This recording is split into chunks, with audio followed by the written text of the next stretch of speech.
Hi, I'm Sally Sampson, and I'm going to be making a red bean and chipotle chili dip. I actually made this because I was making hummus one day and I threw red beans into the food processor instead of chickpeas, so it's sort of morphed from that.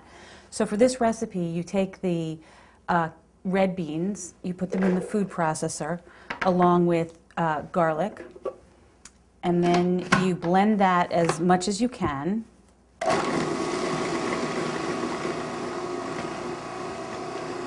Now I'm going to add the orange juice. I'm using fresh, which I think is better, but you don't have to. You can use any kind of good quality orange juice. So I'm squeezing the orange juice in, and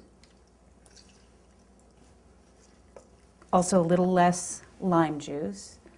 These are very hard limes, so I'm having a little trouble here. So I'm actually, if you had softer limes, you might just use half, but I'm going to do the whole thing. And then chipotle chili powder, cumin, kosher salt. And then I'm going to blend that together.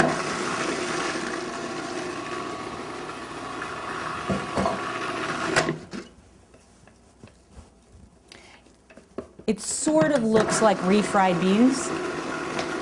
And then I'm going to add some cilantro. I'm going to add half of the cilantro to the mix, and then half as a garnish.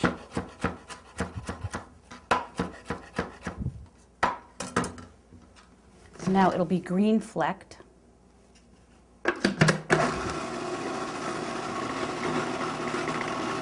And that's it. So I'm just going to put it in a little ramekin. This is great with any kind of raw vegetable, carrot sticks, celery sticks. It's also good with crackers and pita bread. Toasted pita bread is particularly good. So this is the red bean dip, and then I'm going to add some cilantro, and that's it.